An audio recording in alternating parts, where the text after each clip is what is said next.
Jeudi 25 novembre 2021, mesdames et messieurs, c'est toujours un plaisir de vous retrouver dans ce journal version française. Merci de choisir Viva pour vous informer. La journée du 25 novembre 2021 est également la journée internationale de la lutte contre la violence à l'égard des femmes, femmes autonomes, loin des violences. Tel est le thème abordé pour l'Orange Day de cette année. La première dame, Madame El Radzouel, à la fois ambassadrice de la lutte contre la violence à Madagascar, a souligné l'importance de la mise en place d'une audience foraine afin que la justice soit plus proche des victimes, mais également afin d'accélérer les procès. La première dame a aussi lancé un appel à l'endroit des agresseurs afin que ces derniers n'aient pas recours à la violence pour communiquer, car il existe d'autres moyens de communication plus respectueux de la valeur humaine.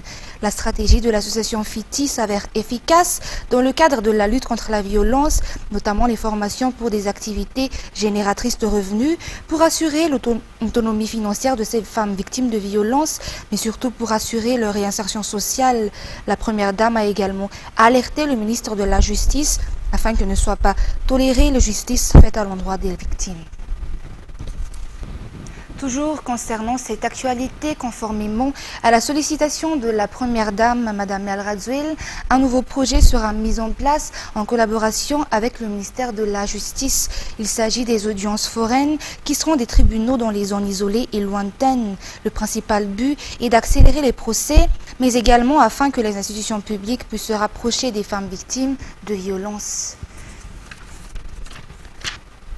Les États-Unis ont de nouveau fait don de près de 400 000 vaccins contre la Covid-19 à Madagascar. Des vaccins Pfizer, par l'intermédiaire du mécanisme COVAX, sont en effet arrivés ce jour à l'aéroport d'Ivat, le quatrième type de vaccin reçu par Madagascar. Un reportage de Nana Martina. Le vaccin Pfizer est désormais disponible à Madagascar. Il s'agit du quatrième type de vaccin reçu par Madagascar dans le cadre du mécanisme COVAX et choisi d'après les recommandations de l'Académie nationale de médecine de Madagascar ou ANAMEM. Les 398 970 vaccins Pfizer que le gouvernement américain a octroyés à Madagascar sont arrivés ce jour à Ivat. Le ministre de la Santé publique a confirmé que la vaccination, qui renforce l'immunité et le respect des mesures sanitaires, ainsi que l'utilisation du Tambaf CVO et CVO+, font partie des stratégies efficaces dans la lutte contre la Covid-19. D'après les informations, les centres de vaccination sont toujours disponibles du lundi au vendredi. Par ailleurs, les matériels de stockage des vaccins ont été normalisés en vue d'en améliorer les services, a expliqué le ministre. Madagascar devrait comptabiliser une recette de 2 000 milliards d'ariars par an si l'économie bleue est exploitée comme il se doit, a déclaré le ministre de la Pêche ce jour. À cet effet, le gouvernement doit déployer les efforts nécessaires pour une exploitation juste, durable, équitable et responsable de l'économie bleue. Dans l'objectif de développer ce secteur, le ministère de la Pêche a effectué une conférence avec les partenaires. La pêche illicite non déclarée et non réglementée, INN, fait perdre dans les 14 à 16 millions de dollars par an à Madagascar. Cependant, le pays devrait comptabiliser une recette de 1 000 milliards d'ariars par an si l'économie bleue est exploitée comme il se doit, a avancé le ministre de la Pêche et de l'économie bleue ce jour. Une exploitation juste, durable, équitable et responsable des ressources maritimes et halieutiques devrait ainsi contribuer pleinement à la lutte contre la pauvreté. C'est pour cette raison que le ministère de la Pêche et de l'économie bleue a réuni les acteurs autour de l'économie bleue ce jour afin de trouver des solutions applicables concrètement pour une bonne exploitation des ressources aquatiques. Toutefois, Madagascar a besoin de plus de 400 millions de dollars pour construire diverses infrastructures en vue d'améliorer le secteur pêche. Quoi qu'il en soit, à travers nos ressources propres internes, nous disposons d'1 million de dollars pour construire 4 chambres froides et octroyer 400 pirogues améliorées aux pêcheurs. La protection des eaux territoriales de Madagascar seront également renforcées pour lutter contre l'exploitation illicite des ressources aquatiques de Madagascar. Le ministre du Tourisme a démenti ce jour la réouverture de Nousbé-Elville aux touristes. Des mesures ont été mises en place afin de protéger Madagascar contre la Covid-19, raison pour laquelle les frontières ne sont pas encore ouvertes à Nousbé. Les éventuels changements dépendront de l'évolution de la situation sanitaire. Fin de Janel. Comme les autres régions de Madagascar, Nousbé peut également accueillir des touristes. on y reçoit des bateaux de croisière à condition que tous les passagers soient soumis à des tests et que ces derniers débarquent à Nosy-Be le matin pour repartir le soir. En outre, Nosy-Be accueille également des touristes en provenance d'Antananarivo. Toutefois, dans le cadre des mesures mises en place pour éviter la propagation de la Covid-19, les touristes qui viennent à Madagascar doivent strictement atterrir à l'aéroport d'Ivato. Le nombre de vols entrants à Madagascar a aussi été coordonné avec les chambres d'hôtel disponibles, lesquelles sont au nombre de 2000.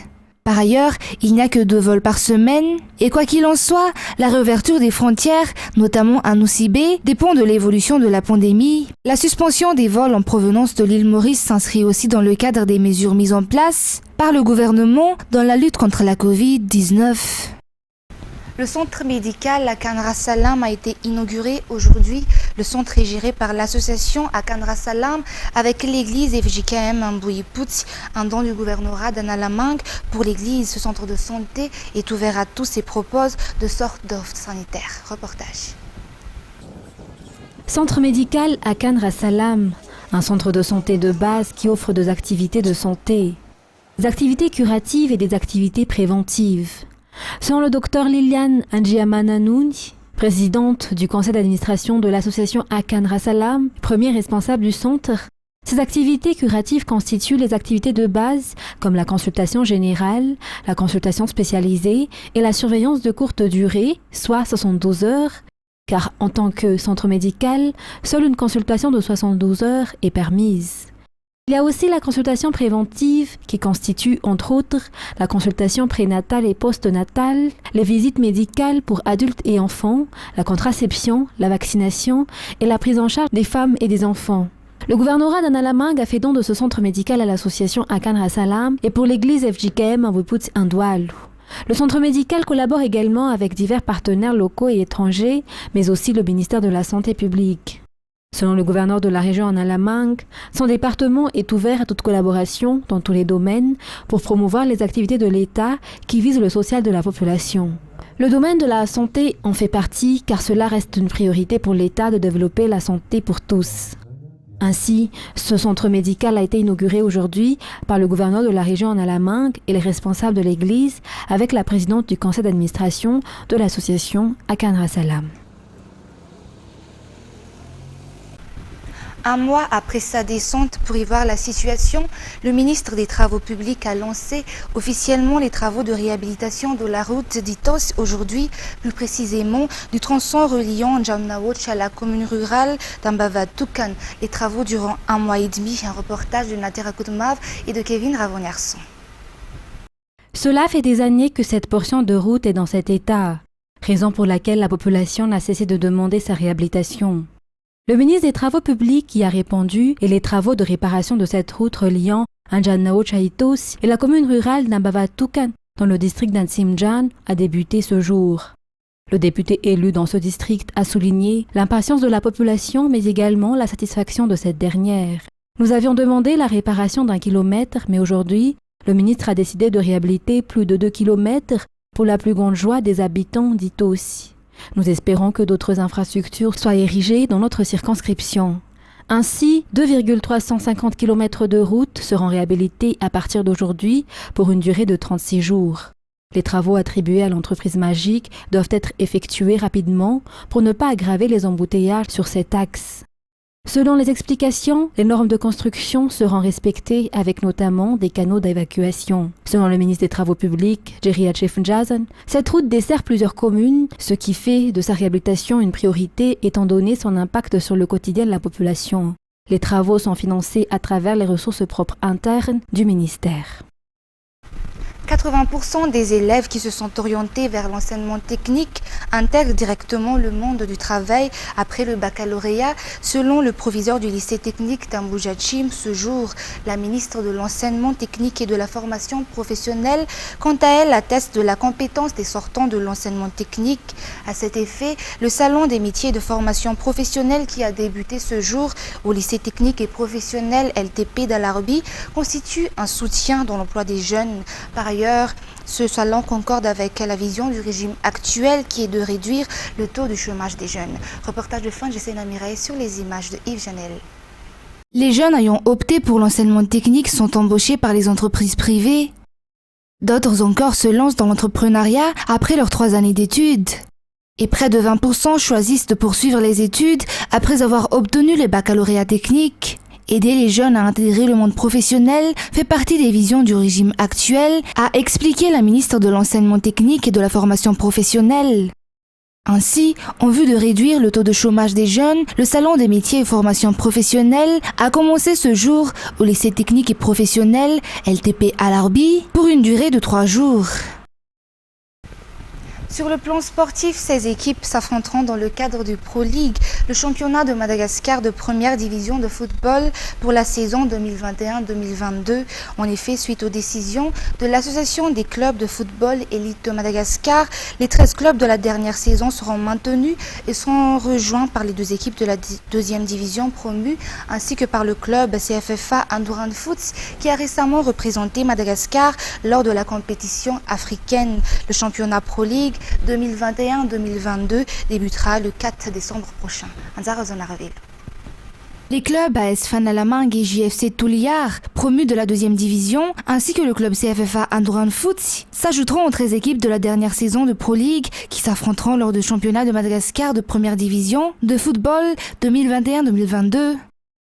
Ces équipes seront réparties en 2 conférences, la conférence Nord, composée des clubs AS Fan Alamangue, Jet Kitan, Uska Foot, Tikich, Ajesaya, Foussa Junior, FEV-FC, Kosfa, et la conférence Sud, composée des clubs Disciple FC, LGCO+, Tato FC, JFC Touliar, Zanakala FC, 3FB Touliar, Mama FCA et du CFFA Andouran Foots. Le championnat se déroulera à partir du 4 décembre. Chaque conférence jouera en phase aller et retour et les 4 premières équipes de chaque conférence accéderont aux play-offs, tandis que la dernière sera reléguée en deuxième division. Les play-offs se joueront en élimination directe et continueront avec les quarts de finale aller et retour et les demi-finales aller et retour. La finale en match unique est prévue pour le 17 juillet 2022. Mais concernant les actualités internationales de ce jour, il n'est à ce stade envisagé ni confinement ni couvre-feu face à la 5e vague de l'épidémie de Covid-19 que connaît actuellement la France et qui est sans contester plus forte, plus longue que celle de cet été, a indiqué jeudi le ministre de la Santé Olivier Véran. Reportage de France 24. Vous, on peut ressentir un sentiment de lassitude, de jours sans fin, ont pu se replonger dans les périodes difficiles que nous avons vécues collectivement depuis près de 2 ans. Oui, le virus circule à nouveau, il circule vite, il circule partout, en France et dans le monde. À l'évidence, ce virus répond à des cycles émaillés de périodes de flambée épidémique et de périodes d'accalmie. Oui, la France connaît à son tour une 5e vague. Oui, cette 5e vague sera sans conteste plus forte, plus longue que la 4e vague survenue cet été. Si le variant en cause, le variant Delta très contagieux, est le même, les conditions climatiques automnales et hivernales favorisent sa diffusion, d'autant que nous passons davantage de temps à l'intérieur qu'à l'extérieur. Le professeur Jérôme Salomon va dans quelques secondes vous donner tous les éléments pour comprendre où nous en sommes. Mais avant, je veux vous dire qu'il n'y a aucune fatalité face à ce Covid et à ces cycles. Depuis 2 ans, la donne a changé et nous avons les moyens de nous prémunir individuellement et collectivement des conséquences dramatiques des premières vagues. Je veux vous dire que nous avons encore notre destin entre nos mains. Grâce à l'une des couvertures vaccinales les plus fortes au monde, grâce aux gestes barrières, grâce au pass sanitaire. Ainsi, et suite au Conseil de défense et de sécurité nationale qui s'est tenu hier, je ne vous annoncerai ni confinement, ni couvre-feu, ni fermeture anticipée des commerces, ni limitation des déplacements. À l'heure où nombre de nos voisins européens font face à la vague la plus violente depuis le début de la pandémie et sont contraints de prendre de telles mesures restrictives, nous faisons le choix de concilier liberté et responsabilité. Et nous considérons aujourd'hui que nous pouvons encore passer cette vague sans recourir aux outils les plus contraignants si nous savons utiliser pleinement les cartes que nous avons en main.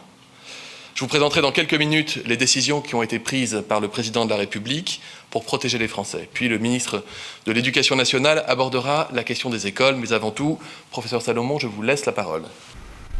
Le naufrage mercredi au large de Calais d'une embarcation qui transportait des migrants tentant de gagner la Grande-Bretagne a fait au moins 31 morts selon les autorités locales. Emmanuel Macron a réclamé une réunion d'urgence de l'Union européenne. Toujours reportage de France 24. De retour au port de Calais ce soir, ces sauveteurs en mer reviennent d'une opération de secours tragique. Les sapeurs-pompiers sont eux aussi mobilisés pour porter assistance à des dizaines de migrants après le naufrage de leur embarcation dans la Manche.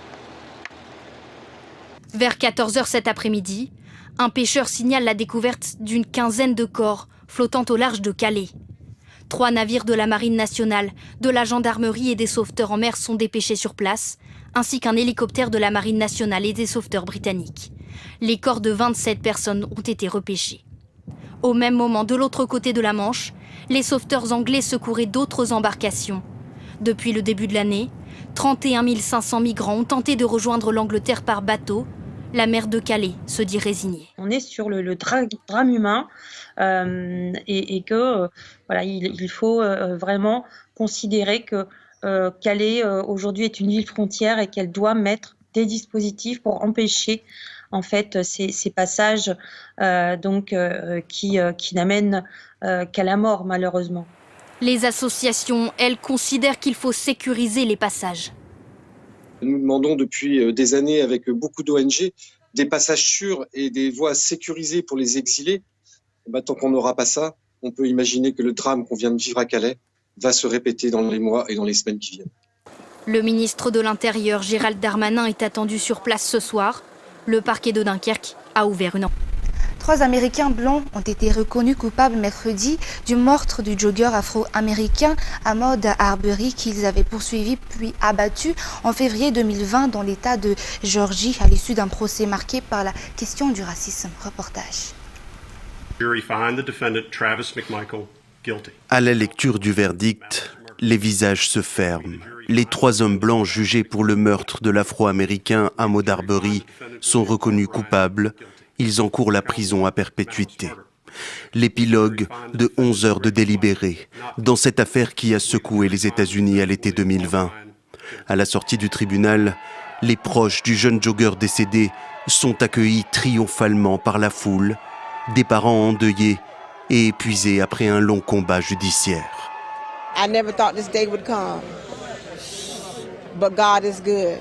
Yes, he is. And I just want to tell everybody thank you for those who marched, those who prayed, most of all the ones who prayed. This history today, letting you know that black kid life does matter. We don't want to see nobody go through this. I don't want to see no daddy watch their kid get less than shot down like that. Ahmaud Arbery a été abattu en février 2020, après une altercation avec les 3 individus qui l'ont pris en chasse à bord de leur voiture. Ils ont par la suite assuré avoir pris le jogger pour un cambrioleur. La scène filmée avait suscité l'indignation et alimenté les grandes manifestations antiracistes de l'année dernière. Aujourd'hui, la colère reste vive. Activistes et anonymes sont descendus dans la rue après le verdict pour rendre hommage à Ahmaud Arbery. February to now, which was 20 months ago, y'all still here. I look up and I see y'all still here. And we thank y'all for being here. And I'm telling y'all, the fight doesn't end here. It's so much work to do. Les 3 accusés, quant à eux, n'en ont pas fini avec la justice. Ils sont également inculpés pour crimes racistes au niveau fédéral. Le jugement est attendu en février prochain. C'est également avec ce reportage que nous terminons l'édition d'aujourd'hui. Tout de suite après cette édition, vous avez rendez-vous avec le film de soirée Red Notice. Quant à moi, je vous donne rendez-vous pour demain pour des nouvelles actualités.